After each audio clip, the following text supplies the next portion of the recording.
All right, so as we transition now from streams into oceans, I thought the best place to do that would be by talking about estuaries, right? So let's define what an estuary is.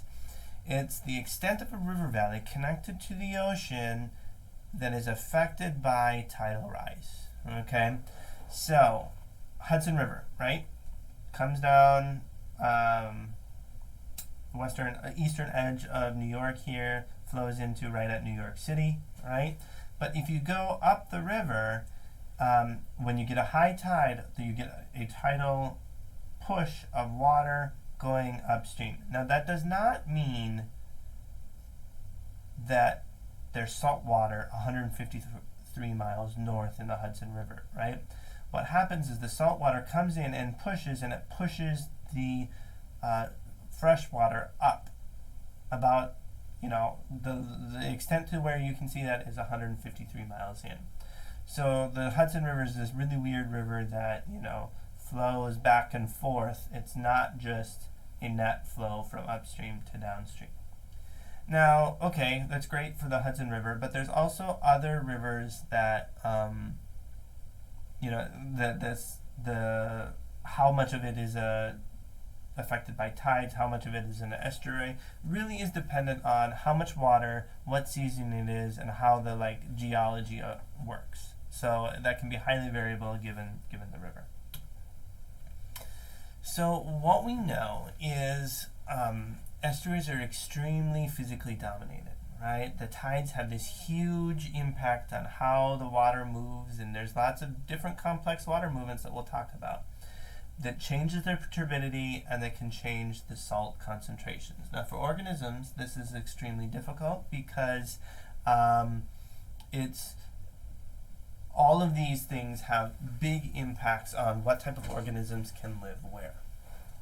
So from the lower estuary, let's start from the ocean and go up, right? This is where you basically have, some fresh water, but pretty much you've got salty water that's open to the sea, where then you get some amount of mixing in the middle estuary, and then the upper estuary where it's all fresh water, but still this is where that tidal action is really going to be driving which way the water is flowing. So from the top down view, what we see is this is essentially like a freshwater system that just kind of flows back and forth. It's not really salty, it's still acting like a river. Just, water flowing one way for half the day and the other way for the other half. What you get then in the middle estuary is this really high turbidity, low O2 environment where the water is starting to slow down, so all of those sediments are dropping out in this area, and you get really muddy, either mangroves or salt marshes. We'll talk about those later. But then as you go beyond that, really you're kind of sitting in a really oxygenated, salty water seagrass system that's going to be out here at the more oceanic end of the estuary. So turbidity is really cool here. Generally, when you think about river water, you think about river water as carrying a bunch of things like clay, silt, all sorts of little colloids, little particles, and most of these particles are negatively charged, okay? Since they're all negatively charged, what means they repulse each other and they don't clump up, and it stays stable in suspension. The thing is, as you're in this mixing zone, so we're talking about here, this brown section here in the estuary, the middle zone, what you're doing is you're starting to increase salinity of the water. And at around 1 to 5 parts per trillion, what happens is those cations in the water will neutralize those negative charges, and there's the van der Waals force, which is basically one of the nuclear forces. And what's going to happen is these particles, since they're no longer repulsing each other, they'll start to group up into these little particle clouds. And that's what really increases the turbidity and makes it for a very challenging environment, and a lot of fish and other organisms can't really survive there. So from a cross-section view, what you're getting is here's the base flow of the river or the estuary, depending on what system you're talking about, and then you get high tide and low tide. Now these intertidal wetlands are going to be along in that kind of like riparian area. And the extent of the plant growth is really going to be determined by turbidity. So in the middle estuary, right, you don't have very deep plants because they just aren't going to be able to get the sun in that really turbid environment. And then, but below there, then you're going to get no plants, no plant growth, and it's going to be really fine sediments because the water is slowing down and dropping all of the solids that total suspended solids that it had in suspension when the river was flowing more quickly.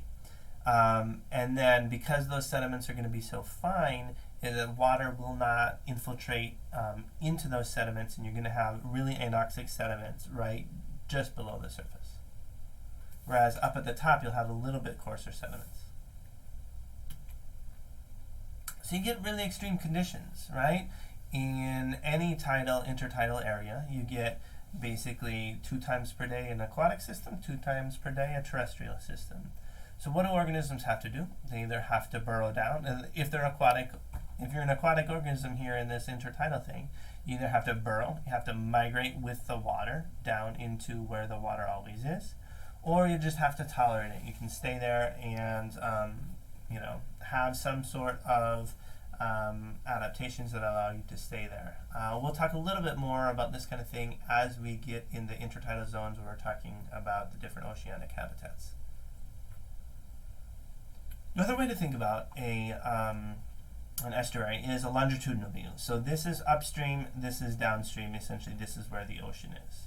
And what we see is, you have a net flow of water going here to the right, and you have fresh water overlying seawater underneath. Now remember, even though the water is flowing, there's such a difference in density here that it's relatively stratified here. Fresh water can, from the Amazon River can flow out tens to hundreds of miles out into the ocean before it completely gets mixed up with the ocean water and increases salinity. But generally what we see is as you go downstream, you get an increase in salinity, and then as you go down, you obviously get an extremely, a little bit saltier in this kind of water, but then very salty water underneath. So generally we see 5 different types of estuaries. A coastal plain. This is an old river valley when so Chesapeake Bay is an example of this, where this is a river valley that was created when the water level was lower in the past during like an ice age, right? Then as the ice has melted, we've got more water coming in and filling up this whole big river valley. Oftentimes you'll get these bar-built estuaries where in front of river mouths you'll get these really big sandbars that then have this protected area that's really good for nursing a lot of different species and really productive areas there. These would be kind of like, think about North Carolina, South Carolina, around there. Delta estuaries then, so this would be the Mississippi River, right? So there's a huge big river delta going out on the Mississippi. Here's where a lot of the water in the Mississippi recently has been deposited, but it's basically builds land out and out and out as those sediments are dropped down. Then a tectonic estuary, so this is San Francisco Bay, right? And so San Francisco and Oakland are right here, and what we see is that I believe this is a graben that is basically along here that is pulling apart, and the whole bay then is continually going down, so you can see it right here, deepening there, and realistically this isn't it's so big now that this is mostly oceanic, right? It's a little less salty than the main ocean, but there's a decent amount of flow of ocean water into here that and as the streams themselves start to dry up, and especially in these drought areas, the whole estuary itself gets saltier and saltier, more like the ocean. And another type of estuary would be fjords. So think Norway and Sweden and Finland here, where we have old big routes of where glaciers used to be going through that creates big straight paths for water for what is now an estuary. Again, these bottom two are oftentimes a little bit more oceanic driven than they are like a true estuary that you might think about. So what we see is in that like kind of middle to lower portion of the estuary is in temperate latitudes we get salt marshes. So there's this genus of grass called Spartina that really grows in high abundance. It's a really harsh environment where these are pretty much the only plant that can survive in these areas that are used to being dried out twice a day. They're used to being from freshwater to saltwater and a lot of really harsh conditions, but the Spartina has figured out how to do it. And what we see is a lot of people really dislike these salt marshes, because it's just a huge expanse of land that you can't really do anything with. You can't farm it because it's flooding. You can't put anything on it because it's a swamp. So what has oftentimes been done is they ditch it so that they straighten out the river. They put levees along the side, and the water flows out more quickly.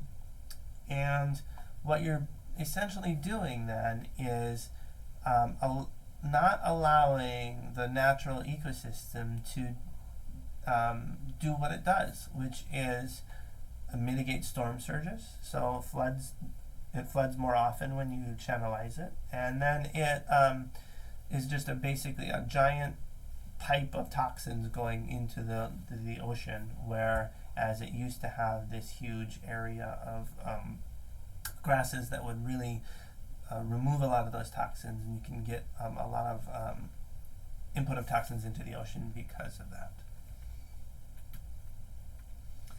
As you then get into the tropic zones, though, rather than salt marshes, what we see is mangroves take over. The ocean needs to be a little bit warm, and mangroves are lots of different species of trees. They're not like one specific genera like in the salt marshes, but they really provide a lot of ecosystem services, and a lot of the same things where they're slowing down water, they're filtering that water, preventing storm surges, preventing water from like the hurricanes from surging up onto the land. And one of the really cool things is their roots are a dense network of a bunch of roots going into the water and keep the trees then above the water. But if you go underwater here, it's this really structurally complex 3D environment where you have a bunch of different nooks and crannies that slows water movement, that is a great area for nurseries, and then really stabilizes the coastline. So fish grow here, the baby fish are growing here all the time, and really depending on these mangroves in these estuaries to, and they're not just estuarine fish, they're fish that will come into the estuaries to grow up as babies, and then they get to reach a specific size and then go back into the greater ocean. And you can see it's an extremely complex habitat that, you know, a lot of predators just can't make it into, and that's why a lot of these fish species are using these systems. So I wanted to talk a little bit about, you know, this mixing fresh water, because if you think about there's fresh water and then there's salt water, right? And we generally think of there's species that can live in fresh water, there's species that can live in fresh water or salt water. So we call them stenohaline fish. That means basically they're restricted to either low salinity freshwater or saltwater. But there are some euryhaline fish, meaning fish that can survive going across these gradients. An example is a bull shark, right? There's this report, it's a verified report in 1937, a bull shark made it all the way up into Alton, Illinois, which is just north of St. Louis. And right now, that would never happen now, so you can safely swim in the Mississippi River. At least you're not going to get eaten by a shark, because we have too many dams now across the river, and that would never allow those sharks to make it up there. But there are species that can inhabit saltwater and freshwater, no problem. The thing is, there's a lot of really complex movements of salinity. So think about, as you go deeper in the water, vertically, you get saltier. As you go downstream, you get saltier. And this changes seasonally, right? The more discharge you have, the further downstream, basically you get more water, fresh water washing down, the further downstream that mixing zone is. So that can change, and so it really limits diversity, because you can't really have, if you can't depend on what the salinity is going to be, you can't have organisms that would stay in one spot and need, you couldn't have a stenohaline fish, or stenohaline organism that was also sessile, not able to move in this mixing zone.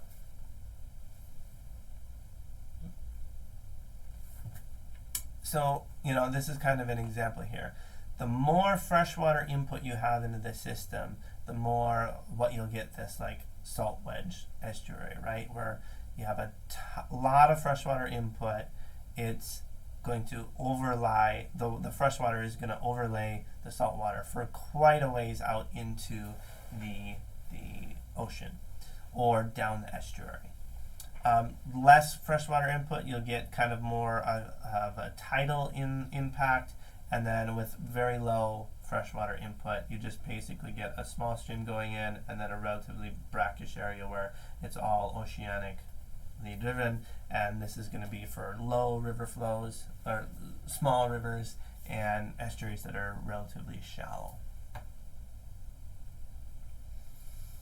So when we look across systems, we see that estuaries are some of the most productive environments in the world. So, here we have estuaries being pretty much the same productivity as like a tropical rainforest. The more productive the system is, means the more food is available for organisms, the more growth then you can have. Put on top of that, then the salinity conditions, the hard salinity conditions, and it limits the marine predators, but it also limits the freshwater predators. So the organisms that are able to live in the estuary themselves can be in extremely high numbers. And it can really, the little baby fishes and everything that's living there is going to be just at much higher numbers. And so we see this is where we do a lot of our actual fishing, because we're able to extract a large amount of either fish or shrimp or whatever we're looking at. We're able to extract a lot of food out of the system that can then be replaced very easily. All right, that's it for estuaries. Stay tuned for oceans.